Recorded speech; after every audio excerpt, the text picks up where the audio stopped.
नमस्कार दोस्तों, गौरी की आवाज़ चैनल में आपका स्वागत है। पिछले कुछ दिनों से रमाकांत की तबीयत ठीक नहीं चल रही थी। वे सो रहे थे। नमिता ने उन्हें जगाना उचित नहीं समझा। उसने स्वयं के लिए चाय बनाई तथा बाहर बरामदे में आकर अखबार पढ़ते हुए चाय पीने लगी। एक खबर पर उनकी निगाहें ठहर गई। घर में काम करने वाले नौकर ने बुजुर्ग दंपत्ति की हत्या की। पुलिस ने उसे पकड़ लिया है तथा हत्या के कारणों की जांच कर रही है। सरकार चाहे बच्चों और बुजुर्गों की सुरक्षा के कितने भी दावे क्यों न कर ले, जब तक हमारा सिस्टम न बदले, लोगों की मानसिकता न बदले, कुछ भी नहीं बदलने वाला। ओह, न जाने कितना गिरेगा इंसान। कहते हुए उसके जहन में 12 वर्ष पुरानी घटना उथल पुथल मचाने लगी। आंटी, आप मूवी चलेगी? अंदर आते हुए शेफाली ने पूछा। मूवी? हाँ आंटी, नोवेल्टी में परिणीता लगी हुई है न बेटा, तुम दोनों ही देख आओ। मैं बूढ़ी तुम दोनों के साथ कहाँ जाऊंगी। कहते हुए अचानक नमिता की आंखों में वह दिन तिर आया जब विशाल के मना करने के बावजूद बहू ईसा और बेटे विभव को मूवी जाते देख वह भी मूवी जाने की जिद कर बैठी थी। उसकी पेशकश सुनकर बहू तो कुछ नहीं बोली थी, पर विभव ने कहा था, माँ तुम कहाँ जाओगी? हमारे साथ मेरे एक दोस्त की फैमिली भी जा रही है। वहाँ से हम सब खाना खाकर ही लौटेंगे। विभव के मना करने पर वह तिलमिला उठी थी, पर विशाल के डर से कुछ कह नहीं पाई थी, क्योंकि उन्हें व्यर्थ की तकरार बिल्कुल पसंद नहीं थी। उनके जाने के पश्चात मन का क्रोध विशाल पर उगला तो उन्होंने शांत स्वर में कहा, नमिता, गलती तुम्हारी है। अब वे बड़े हो गए हैं, उनकी अपनी जिंदगी है, फिर तुम क्यों बेवजह बच्चों की तरह उनकी जिंदगी में हमेशा दखल अंदाजी करती रहती हो? अब जैसा तुम चाहोगी वैसा ही तो सदैव नहीं होगा। तुम्हें मूवी देखनी ही है तो हम दोनों किसी और दिन जाकर देख आएंगे। विशाल की बात सुनकर वह चुप हो गई थी। वैसे भी उनसे कुछ भी कहने से कोई फायदा नहीं था, पर बार बार दोस्त के लिए स्वयं को नकारे जाने का दंश चुप चुप कर पीड़ा पहुंचा रहा था। ठंडे मन से सोचा, तब लगा कि विशाल सच ही तो कह रहा है। कल तक उसकी उंगली पकड़कर चलने वाले बच्चे अब सचमुच बड़े हो गए हैं और उनमें बच्चों जैसी जिद पता नहीं क्यों आती जा रही है। उसकी सास अक्सर कहा करती थी, बच्चे बूढ़े एक समान, लेकिन तब वह उस उक्ति का मजाक बनाया करती थी, पर अब वह स्वयं भी जाने अनजाने उन्हीं की तरह व्यवहार करने लगी है। आखिर क्या आवश्यकता थी उनके साथ मूवी देखने जाने के लिए कहने की, जब वह स्वयं ही उससे चलने के लिए नहीं कह रहे थे।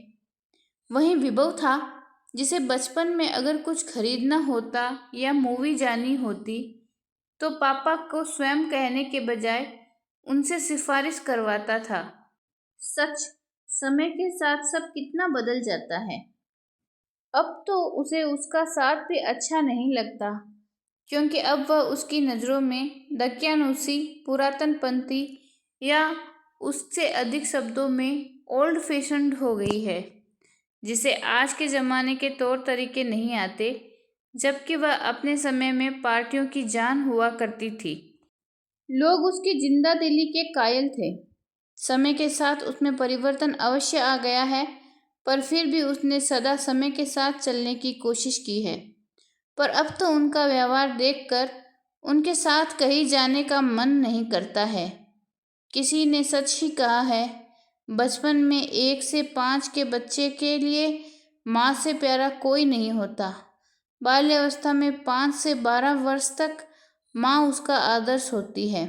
किशोरावस्था तक पहुँचते पहुँचते बात बेबात टोकने वाली तानाशाह, यौवनावस्था में उसके बच्चों को पालने वाली धाय तथा बुढ़ापे में उनके लिए बोझ बन जाती है। आज शायद वह उनके लिए बोझ बन गई है। आंटी, आप किस सोच में डूब गई हैं? प्लीज चलिए ना। परिणीता शरतचंद्र के उपन्यास पर आधारित अच्छी मूवी है, आपको अवश्य पसंद आएगी, आग्रह करते हुए शेफाली ने कहा। शेफाली की आवाज़ सुनकर नमिता अतीत से वर्तमान में लौट आई। शरतचंद्र उसके प्रिय लेखक हैं। उसने अशोक कुमार और मीना कुमारी द्वारा अभिनीत पुरानी परिणीता भी देखी है, उपन्यास भी पढ़ा है। फिर भी शेफाली के अनुग्रह पर पुनः उस मूवी को देखने का लोभ संवरण नहीं कर पाई तथा उसका आग्रह स्वीकार कर लिया। उसकी सहमति पाकर शेफाली उसे तैयार होने का निर्देश देती हुई स्वयं भी तैयार होने चली गई। विशाल अपने एक निकटतम मित्र रविकांत के पुत्र के विवाह में गए थे। जाना तो वह भी चाहती थी, पर उसी समय यहाँ भी उसकी सहेली की बेटी का विवाह आ पड़ा। विशाल ने कहा, मैं रविकांत के पुत्र के विवाह में सम्मिलित होकर आता हूँ तथा तुम यहाँ अपने मित्र की पुत्री के विवाह में सम्मिलित हो जाओ। कम से कम किसी को शिकायत का तो मौका नहीं मिले। वैसे भी उन्होंने हमारे सभी बच्चों के विवाह में आकर हमारा मान बढ़ाया था, इसलिए दोनों जगह जाना आवश्यक है। विशाल के न होने के कारण अकेले बैठकर बोर होती रहती या व्यर्थ हो आए सीरियल में अपना दिमाग खपाती रहती। अब इस उम्र में समय काटने के लिए इंसान करे भी तो क्या करे, ना चाहते हुए भी टीवी देखना एक मजबूरी सी बन गई है। यह कहिए मनोरंजन का एक सस्ता और सुलभ साधन यही रह गया है, वरना आत्म केंद्रित होती जा रही दुनिया में आज किसी के लिए किसी के पास समय ही नहीं रहा है। वैसे भी आज जब अपने बच्चों को ही माता पिता की परवाह नहीं है तो किसी अन्य से क्या आशा करना। ऐसी मनस्थिति में जी रही नमिता के लिए शेफाली का आग्रह सुकून दे गया था, अतः थोड़े ना नुकुर के पश्चात उसने उसका आग्रह स्वीकार कर लिया। तैयार होते हुए अनायास ही मन अतीत की स्मृतियों में विचरण करने लगा। 4 बच्चों के रहते वे दोनों एकाकी जीवन जी रहे हैं। एक बेटा शैलेश और बेटी निशा विदेश में है, क्रमशः कनाडा और अमेरिका में हैं, तथा 2 विभव और कविता यहाँ मुंबई में और दिल्ली में हैं। 2 बार विदेश जाकर शैलेश और निशा के पास भी वे रह आए थे, लेकिन वहाँ की भाग दौड़ वाली जिंदगी उन्हें रास नहीं आई थी। विदेश की बात तो छोड़िए, अब तो मुंबई और दिल्ली जैसे महानगरों का भी यही हाल है। वहाँ भी पूरे दिन ही अकेला रहना पड़ता था। आजकल तो जब तक पति पत्नी दोनों न कमाएं तब तक किसी का काम ही नहीं चलता, भले ही बच्चों को आया के भरोसे या क्रैश में क्यों न छोड़ना पड़े। एक उनका समय था जब बच्चों के लिए इंसान अपना पूरा जीवन ही समर्पित कर दिया करता था, पर आजकल तो युवाओं के लिए अपना करियर ही मुख्य है। माता पिता की बात तो छोड़िए, कभी कभी तो उसे लगता है कि आज की पीढ़ी को अपने बच्चों की भी परवाह नहीं है। पैसों से वे उन्हें सारी दुनिया खरीद कर तो देना चाहते हैं, पर उनके पास बैठकर प्यार के 2 मीठे बोल के लिए उनके पास समय नहीं है। बच्चों के पास मन ही नहीं लगा तो यहाँ बनारस अपने घर चले आए। जब विशाल ने इस घर को बनवाने के लिए लोन लिया था, तब नमिता ने यह कहकर विरोध किया था कि क्यों पैसा बर्बाद कर रहे हो, बुढ़ापे में अकेले थोड़े ही रहेंगे, 4 बच्चे हैं, वे भी हमें अकेला थोड़ी ही रहने देंगे। पर पिछले 4 वर्ष इधर उधर भटक कर अंततः अकेले रहने का फैसला कर ही लिया। किराए पर उठाया घर खाली कराकर रहने लायक बनवा लिया था। कभी बेमन से बनवाया घर अचानक बहुत अच्छा लगने लगा था। अकेलेपन की विभीषिका से मुक्ति पाने के लिए घर का एक हिस्सा किराए पर दे दिया था। शशांक और शेफाली अच्छे सुसंस्कृत लगे। उनका एक छोटा बच्चा है। इस शहर में नए नए आए थे। शशांक एक प्राइवेट कंपनी में काम करता है। उन्हें घर की आवश्यकता थी और हमें अच्छे पड़ोसी की, अतः रख लिया। अभी शशांक और शेफाली को आए कुछ हफ्ता भर भी नहीं हुआ था कि एक दिन शेफाली ने आकर उनसे कहा, आंटी, अगर आपको कोई तकलीफ ना हो तो बब्बू को आपके पास छोड़कर जाऊं? कुछ आवश्यक काम से जाना है, जल्दी ही आ जाएंगे। उसका आग्रह युक्त स्वर सुनकर पता नहीं क्यों वह मना नहीं कर पाई। उस बच्चे के साथ 2 घंटा कैसे बीत गए पता ही नहीं चला। इस बीच ना तो वह रोया ना ही परेशान किया। उसने उसके सामने अपने पोते के छोड़े हुए खिलौने डाल दिए थे। वह उनसे ही खेलता रहा। उसके साथ खेलते और बातें करते हुए उसे अपने पोते विकी की याद आ गई। वह भी तो लगभग इसी उम्र का है। उस बच्चे में वह अपने नाती पोतों को ढूंढने लगी।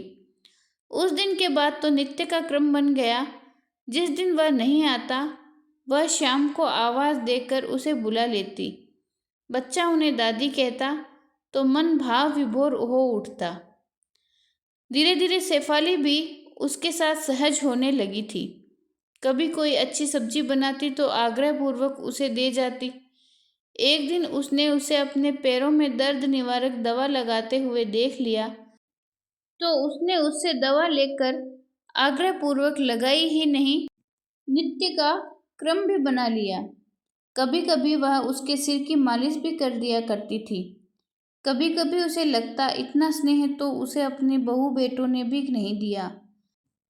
कभी वे उनके नज़दीक भी आए तो सिर्फ इतना सा जानने के लिए कि उनके पास कितना पैसा है तथा कितना उन्हें मिलेगा। शशांक भी ऑफिस से आकर उनका हालचाल अवश्य पूछता। बिजली पानी और टेलीफोन का बिल वही जमा करा दिया करता था। यहाँ तक कि बाजार जाते हुए भी वह अक्सर उनसे पूछने आता कि उन्हें कुछ मंगाना तो नहीं है। उनके रहने से उनकी काफ़ी समस्याएं हल हो गई थी।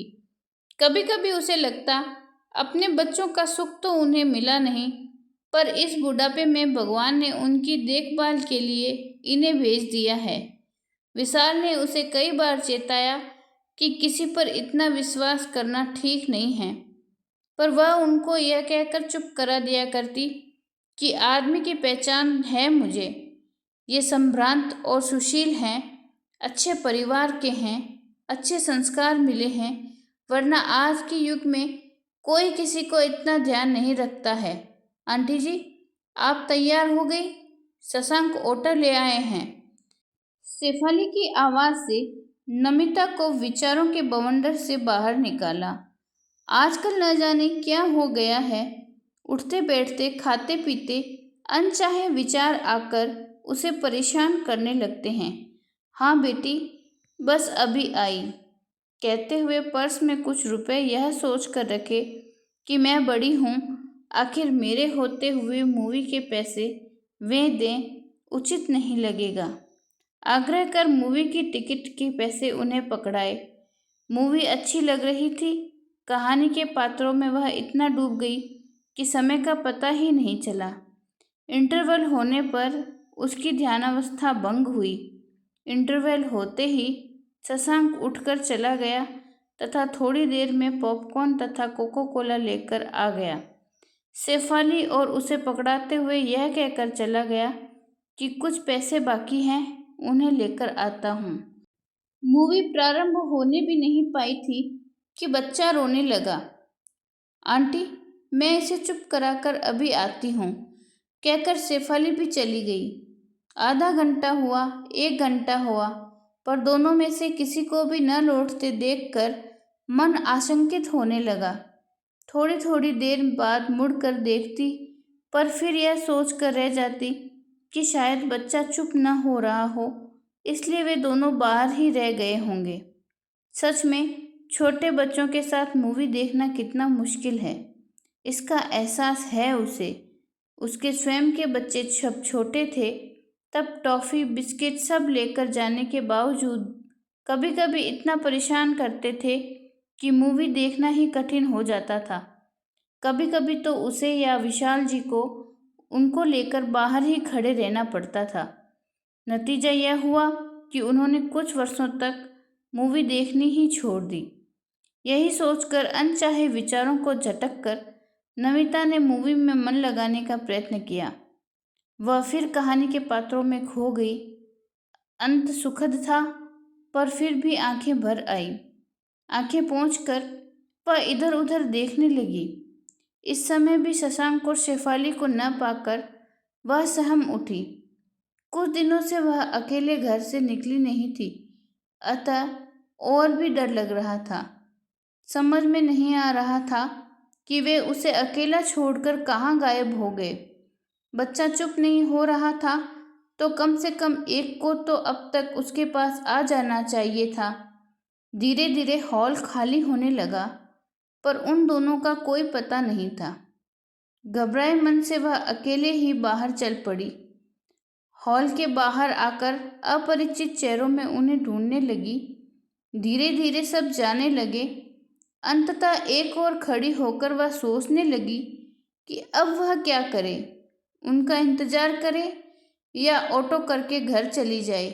अम्मा, यहाँ किसका इंतजार कर रही हो? उसको ऐसे अकेला खड़ा देखकर वॉचमैन ने उनसे पूछा। बेटा, जिनके साथ आई थी वह नहीं मिल रहे हैं। आपके बेटा बहू थे? हाँ। कुछ और कहकर वह बात का बतंगड़ नहीं बनाना चाहती थी।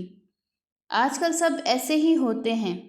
बूढ़े माता पिता की तो किसी को चिंता ही नहीं रहती। कहते हुए वह बुदबुदा उठा। वह शर्म से पानी पानी हो रही थी, पर और कोई चारा न देखकर तथा उनकी सहानुभूति पाकर हिम्मत बटोर कर कहा, बेटा, एक एहसान करेगा? कहिए माँ जी। मुझे एक ऑटो रिक्शा लाकर दे दे। उसने नमिता का हाथ पकड़कर सड़क पार करवाई और ऑटो में बिठा दिया। घर पहुंचकर जैसे ऑटो से उतरकर दरवाजे पर लगे ताले को खोलने के लिए हाथ बढ़ाया तो खुला ताला देखकर वह हैरानी में पड़ गई।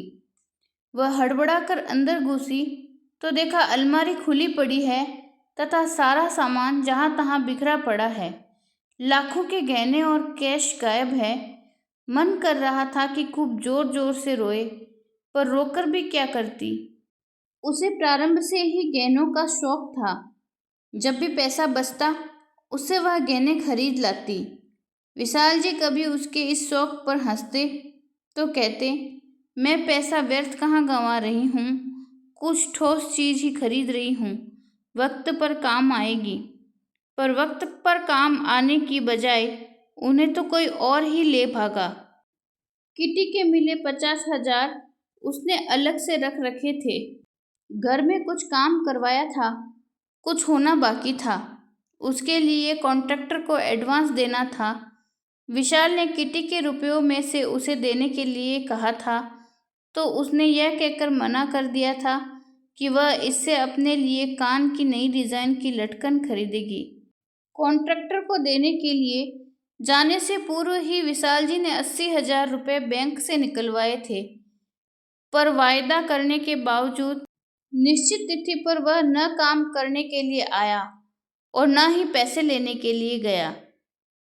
यद्यपि पहले भी एक दो बार वह ऐसा कर चुका था।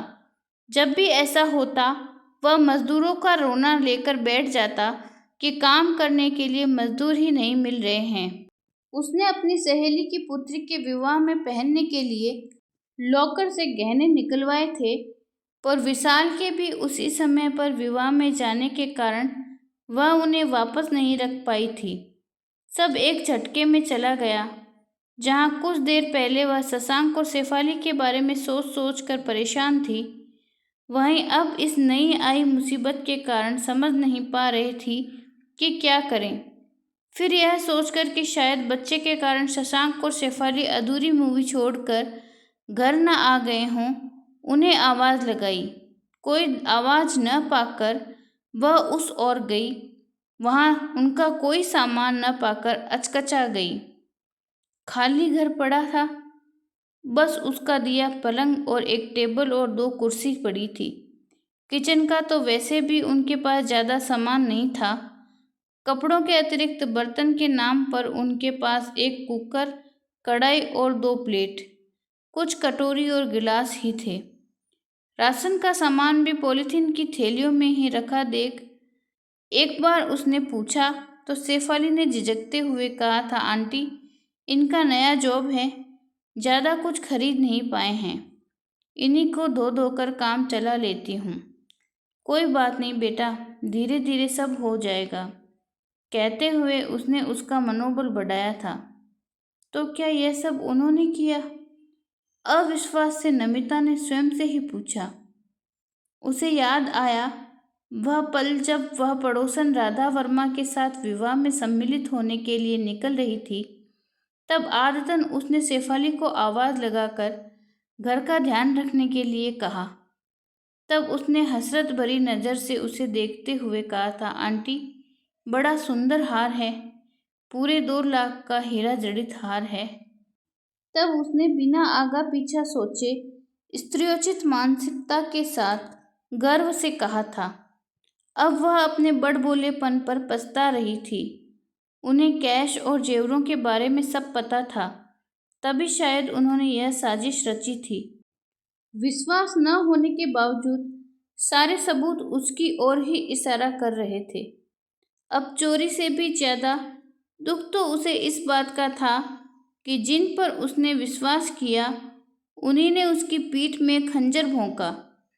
गलती उनकी नहीं उसकी थी, जो विशाल के बार बार समझाने के बावजूद वह उनकी मीठी मीठी बातों में आ गई। अब पूरी तस्वीर एकदम साफ नजर आ रही थी। मूवी देखने का आग्रह करना, बीच में उठकर चले आना, सब कुछ उसके सामने चलचित्र की भांति घूम रहा था। कितना शातिर ठग था वह, किसी को शक न हो इसलिए इतनी सफाई से पूरी योजना बनाई। उसे मूवी दिखाने ले जाना भी उसी योजना का एक हिस्सा था। उसे पता था कि विशाल घर पर नहीं है। इतनी गर्मी में कूलर एवं एसी की आवाज़ में आस पड़ोस में किसी को सुनाई नहीं देगा और वे आराम से अपना काम कर लेंगे तथा भागने के लिए भी समय मिल जाएगा। कहीं कोई चूक नहीं, शर्मिंदगी या डर नहीं। आश्चर्य तो इस बात का था, आदमी की पहचान का दावा करने वाली उसके अंदर की नमिता को उनके साथ इतने दिन साथ रहने के बावजूद उस पर कभी भी शक क्यों नहीं हुआ। स्वयं को संयत कर विशाल को फोन किया। घटना की जानकारी देते हुए वह रोने लगी थी। उसे रोता देख उन्होंने उसे सांत्वना देते हुए पड़ोसी वर्मा के घर जाकर सहायता मांगने के लिए कहा। वह बदहवास सी बगल में रहने वाली राधा वर्मा के पास गई। राधा वर्मा को सारी स्थिति से अवगत कराया तो उसने कहा, कुछ आवाज़ें तो आ रही थी पर मुझे लगा कि शायद आपके घर में कुछ काम हो रहा है, इसलिए ध्यान नहीं दिया। भाभी जी, अब जो हो गया सो हो गया।